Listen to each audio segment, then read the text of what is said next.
أعوذ بالله من الشيطان الرجيم. بسم الله الرحمن الرحيم. ومن آياته أن خلق لكم من أنفسكم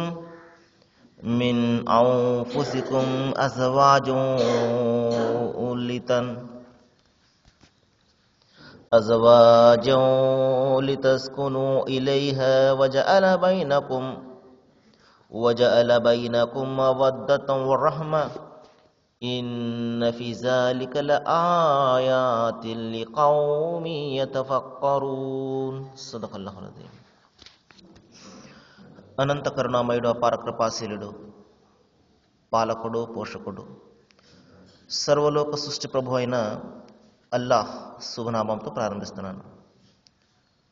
సోదరులారా, సోదరిమణులారా, అయ్యలారా, అమ్మలారా, అస్సలాము అలైకుం రహమతుల్లాహి వబరకాతు. సర్వలోక ప్రభువు సర్వేశ్వరుడు వల్ల మనందరి జీవితాలలో శుభాలను శాంతిని కురిపించునుగాక. ఆమీన్.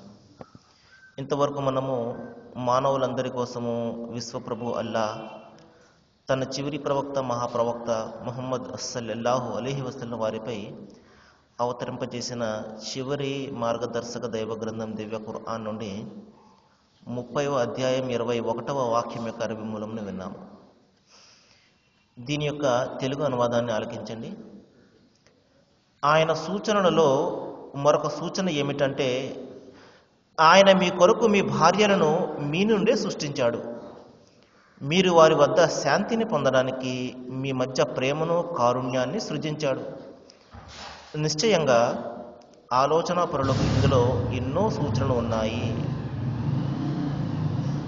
మహాశయులారా, మరి మనము నిన్న తెలుసుకున్నాము, ఒక సుందరమైనటువంటి సమాజం ఏర్పడాలి అంటే మనిషి ఇక్కడ కొన్ని బాధ్యతలు నిర్వర్తించవలసి ఉంటుంది. మొదటి బాధ్యత తన దైవం పట్ల ప్రగాఢమైనటువంటి విశ్వాసాన్ని, ఆయన ఒక్కడు సాటి సమానము లేనివాడు, ఆయన మానవుడు కాడు, మనిషి లాంటి బలహీనతలు లేనివాడు అని విశ్వసించడం. ఇక రెండవ ప్రధాన బాధ్యత ఏమిటంటే, అతను తన సమాజం పట్ల, అంటే తన తల్లిదండ్రుల పట్ల, తన భార్యాబిడ్డల పట్ల, ఇరుగు పొరుగు వారి పట్ల, ఇంకా అనేక మందితో అతని సంబంధం ఉంటుంది. వీరందరి పట్ల సరైనటువంటి విధానాన్ని కలిగి ఉండడము, ఇది అతని రెండవ బాధ్యత. నిన్న మనము తల్లిదండ్రుల పట్ల ఏ విధమైనటువంటి బాధ్యతను మనం కలిగి ఉండాలి, ఏ విధమైనటువంటి ఆదరణను వారికి మనము ఇవ్వాలి, ఈ విషయాన్ని గురించి తెలుసుకున్నాం. ఇన్షాల్లా మనము ఈ రోజున భార్యతో ఏ విధమైనటువంటి దాంపత్యాన్ని మనము కలిగి ఉండాలి, ఈ విషయాన్ని గురించి తెలుసుకోవడానికి ప్రయత్నం చేద్దాం. అదే విషయాన్ని ఇక్కడ దైవం తెలియజేస్తున్నాడు. ఆయన అనేక సూచనలు మనకి ఇచ్చాడు, అనేక అనుగ్రహాలు మనకి ఇచ్చాడు. ఈ అనుగ్రహాలలో ఒక అనుగ్రహం ఏమిటంటే, భార్యలను మన నుండే సృష్టించాడు. అంటే మనిషి యొక్క ప్రక్కటెముక నుండే మరి శరీరంలో ఒక భాగంగా భార్యను సృష్టించాడు. మరి అంతేకాదు, ఎందుకు సృష్టించాడు అంటే, మీరు ఆమె వద్ద శాంతిని పొందడం కోసము, మరి మీ మధ్య కారుణ్యాన్ని, ప్రేమను ఆయన సృష్టించాడు అంటున్నాడు. చూడండి మహాశయులారా, భార్యల వద్ద శాంతి మీకు కలుగుతుంది అని దైవం ఇక్కడ చెప్తూ, దానికోసము మీ మధ్య నేను ప్రేమను కారుణ్యాన్ని సృష్టించాను అంటున్నాడు. మరి ఈ ప్రేమ, ఈ కారుణ్యం కారణంగానే మరి సుమారు 20 సంవత్సరాల పాటు తన తల్లిదండ్రుల వద్ద గడిపినటువంటి ఆ బిడ్డ మరి ఒక్కరోజు పెళ్లి తంతుతో తన భర్త మరియు అత్తమామలే సర్వస్వంగా జీవిస్తుంది. కేవలం ఒకే ఒక్కరోజు పరిచయంతో తను పుట్టినటువంటి ఆ ప్రదేశాన్ని కానివ్వండి, తల్లిదండ్రులను, తన అన్నదమ్ములను, అక్క చెల్లెలను అందరినీ మర్చిపోతుంది. తన భర్తే సర్వస్వంగా బతుకుతుంది. ఇదే విధంగా ఎందుకు జరుగుతుందంటే, దైవం తెలియజేస్తున్నాడు, మీ మధ్య నేను ప్రేమను కారుణ్యాన్ని సృజించాను అని. మహాశయులారా, ఈ ధర్మము దైవం మనకి ఇచ్చినటువంటి ఈ చివరి ధర్మము, ఇది ఒక జీవన వ్యవస్థ. కేవలము మనము ఏదో పుణ్యాలు సంపాదించుకోవడం కోసము కొద్దిసేపు ఆరాధన చేసుకోవడం లాంటిది కాదు ఇది. ఇది ఒక సంపూర్ణమైనటువంటి జీవన వ్యవస్థ. మన జీవితంలో ఉన్నటువంటి అన్ని రంగాలను కూడా ఇది మనల్ని సంస్కరిస్తుంది. మన యొక్క సమాజ జీవితము, వ్యక్తిగత జీవితము, అన్ని రకాల జీవితాలను ఇది సంస్కరించి ఒక ఉత్తమమైనటువంటి సమాజంగా ఇది మనలను, ఉత్తమమైనటువంటి సమాజం ఉనికిలోనికి రావడం కోసము మనలను సమూలంగా ఇది మార్చివేస్తుంది. మహాశయులారా, ఒక ఉన్నతమైనటువంటి జీవన వ్యవస్థ ఉనికిలోనికి రావాలి అంటే మరి అది మన కుటుంబంతోనే సాధ్యమవుతుంది. ఎందుకంటే కొన్ని కుటుంబాలు కలిస్తేనే సమాజం ఏర్పడుతుంది కాబట్టి ఈ కుటుంబంలో చాలా ప్రధానమైనటువంటి బాధ్యతలు వహించేది భార్య. మరి మహాశయులారా, 4 రోజుల క్రితము మన మస్జిద్ వెనకాల ఒక పెద్ద ఆయన సతీమణి కాలం చేశారు. సుమారు 50 సంవత్సరాల పాటు సంసారం చేసినటువంటి భార్య చనిపోగానే ఆ పెద్ద మనసు విలువలాడిపోయింది.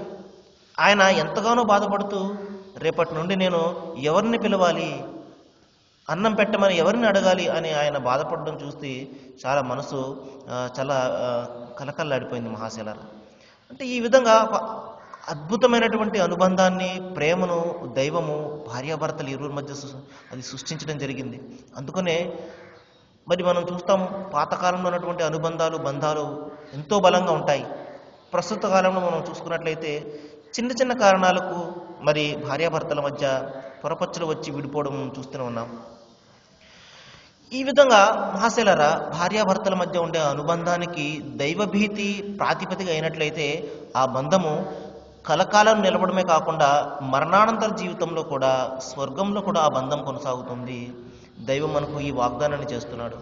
మీరు మీ భార్య బిడ్డలు దైవభీతిని కలిగి ఉన్నట్లయితే, అంటే దైవం ఒక్కడే సాటి సమానం లేనివాడు అని విశ్వసిస్తూ జీవితం గడిపినట్లయితే, చివరి ధర్మశాస్త్రం మనకు ఏదైతే దైవం ఖురాన్ రూపంలో మనకి ఇచ్చాడో దానిని అనుసరిస్తూ జీవితం గడుపుతున్నట్లయితే, ఈ అనుబంధం ఈ ప్రపంచంలోనే కాదు, పరలోకంలో కూడా నేను శాశ్వతం చేస్తాను అని దైవం మనకు వాగ్దానం చేయడం జరిగింది. మహాశయులారా, మహాప్రవక్త ముహమ్మద్ సల్లల్లాహు అలైహి వసల్లం వారు భార్య యొక్క హక్కులను గురించి అనేక సందర్భాలు చెప్పడం జరిగింది. మీలో మీ భార్యల పట్ల ఉత్తమంగా ఎవరైతే ప్రవర్తిస్తారో వారే ఉన్నతమైనటువంటి మానవులు అని చెప్పడం జరిగింది. ఎందుకంటే ఒక వ్యక్తి యొక్క జీవితాన్ని భార్య తప్ప మరెవరు కూడా దగ్గరగా చూడలేరు. కాబట్టి మీ భార్యల మనసులో మీకు ఉన్నతమైనటువంటి స్థానం ఉన్నట్లయితే మీరు నిజమైనటువంటి మానవులు అని చెప్పడం జరిగింది. బయట మనకు చాలా పేర్లు ఉండవచ్చు, ప్రఖ్యాతులు ఉండవచ్చు, అనేక గొప్ప గొప్ప పదవులు ఉండవచ్చు, బిరుదులు ఉండవచ్చు. కానీ భార్య మనసులో స్థానం లేకపోతే మహాశయులారా, అవన్నీ కూడా వ్యర్థమే అని మహాప్రవక్త వారు ఇక్కడ మనకు తెలియజేయడం జరిగింది. మరి చూడండి మహాశయులారా, వీలైనంత వరకు మనము భార్యల పట్ల సదభిప్రాయాన్ని కలిగి ఉండాలి అని దైవం అంతిమ గ్రంథంలో మనకు చెప్పడం జరిగింది. మీరు ఆమెతో సద్భావనతో జీవితం గడపండి. ఏదో ఒక విషయం ఆమెలో మీకు నచ్చనిది ఉండవచ్చు, కానీ మరొక విషయం మీకు నచ్చేది ఉండవచ్చు. కాబట్టి ఆ నచ్చే విషయాన్ని దృష్టిలో పెట్టుకుని ఆమె నుండి జరిగినటువంటి కొన్ని పొరపాట్లను ఈ విధమైనటువంటి తప్పులను మీరు మన్నించి వేయండి. మీరు సద్భావనతోటి ఆమెతో జీవితం గడపండి అని అంతిమ దైవగ్రంథం ఖురాన్లో సృష్టి ప్రభు మనకు తెలియజేయడం జరిగింది. మహాశయులారా, ప్రతి మనిషిలో కూడా బలహీనతలు అనేవి ఉంటూనే ఉంటాయి. కాబట్టి భర్తలో ఏదైనా ఒక లోపం కనబడినట్లయితే భార్య దాన్ని క్షమించి వేయడము, భార్యలో ఏదైనా లోపం కనిపించినట్లయితే భర్త దాన్ని క్షమించి వేయడము, ఈ విధంగా క్షమాగుణాన్ని కలిగి మనము ఒకరిని క్షమించుకుంటూ జీవితం గడిపినట్లయితే మహాశయులారా, పొరపచ్చులు అనేవి వచ్చినప్పటికీ కూడా అవి వెంటనే సమసిపోయి ఆ బంధం కలకాలం నిలుస్తుంది. ఈ విషయాన్ని మనం గమనించాలి. మరి అంతిమ దైవగ్రంథం ఖురాన్లో సృష్టి ప్రభువు తెలియజేస్తున్నాడు, విశ్వాసులారా, మీ భార్య బిడ్డల్లో కొంతమంది మీకు వ్యతిరేకంగా ఉండవచ్చు, అయినప్పటికీ కూడా వారి పట్ల మీరు క్షమను, జాలిని, మన్నింపును కలిగి ఉండండి అంటున్నాడు. మనం చేసే పనులు వాళ్లకు నచ్చకపోవచ్చు, వ్యతిరేకిస్తూ ఉండవచ్చు, అయినప్పటికీ కూడా మీరు వారి పట్ల క్షమను, జాలిని, మన్నింపు వైఖరిని కలిగి ఉండండి. అప్పుడు అల్లాహ్ కూడా మిమ్మల్ని ఎంతగానో క్షమిస్తాడు అని చెప్పడం జరిగింది. మహాప్రవక్త ముహమ్మద్ సల్లల్లాహు అలైహి వసల్లం వారు చెప్పారు, ఇన్నల్లాహ రఫీఖున్ వ యుహిబ్బు కుల్లు రఫీకి. అల్లా నిస్సందేహంగా ఎంతో కారుణ్యాన్ని గలవాడు. కాబట్టి మీరు భూమిపై ఉన్న వారిపై కారుణ్యాన్ని చూపించండి, ఆకాశంలో ఉన్నవాడు మీపై కారుణ్యాన్ని చూపిస్తాడు అని మహాప్రవక్త వారు చెప్పడం జరిగింది. కాబట్టి భూమిపై ఉన్నటువంటి మన కుటుంబం, మన భార్య బిడ్డలు మహాశైలారా, మరి వీరి పట్ల మనము కారుణ్యాన్ని చూపించినట్లయితే మరి నిస్సందేహంగా అల్లాహ్ కూడా, దైవం కూడా మనపై కారుణ్యాన్ని చూపిస్తాడు. మహాప్రవక్త వారు తెలియజేశారు ఒక సందర్భంలో, మీరు స్త్రీల పట్ల సత్ప్రవర్తనను కలిగి ఉండండి, ఎందుకంటే స్త్రీ ప్రక్కటెముకతోటి సృష్టించబడింది. కాబట్టి మీరు ఆమెను తిన్నగా చేయడానికి ప్రయత్నం చేస్తే అది విరిగిపోయే ప్రమాదం ఉన్నది. కాబట్టి మీరు సక్రమంగా ఆమె బలహీనతలను తెలుసుకుంటూ మీరు జీవితాన్ని గడపండి అని చెప్పడం జరిగింది. మహాప్రవక్త ముహమ్మద్ సల్లల్లాహు అలైహి వసల్లం వారు ఆయన భార్యలతోటి అమితమైనటువంటి అనుబంధాన్ని కలిగి ఉండేవారు. ఒక సందర్భంలో మహాప్రవక్త ముహమ్మద్ సల్లల్లాహు అలైహి వసల్లం వారి యొక్క భార్యమణి కోపంతో ఉన్నప్పుడు అప్పుడు ఆయన చెప్పడం జరిగింది, ఓ ఆయిషా, నీవు నాపై ఎప్పుడు కోపం వహిస్తావో, ఎప్పుడు ఆనందంగా ఉంటావో నేను చెప్పనా అనగానే ఆ భార్య చెప్పండి అనగానే, నీవు నాపై కోపంగా ఉన్నప్పుడు ఇబ్రహీం ప్రభు యొక్క సాక్ష్యము అంటావు, అలాగే నాపై ప్రేమగా ఉన్నప్పుడు ముహమ్మద్ ప్రభు యొక్క సాక్ష్యము అని చెప్తావు అనగానే ఆ భార్య వెంటనే ఆమె కోపం చల్లారిపోయింది. ఈ విధంగా మహాప్రవక్త ముహమ్మద్ సల్లల్లాహు అలైహి వసల్లం వారు భార్యల యొక్క ఎమోషన్స్ను, ఆ భావాలను ఆయన అర్థం చేసుకుని జీవితం గడపడం జరిగింది. ఈ విధంగా మరి అంతిమ దేవగ్రంథం ఖురాన్లో సృష్టి ప్రభువు తెలియజేస్తున్నాడు,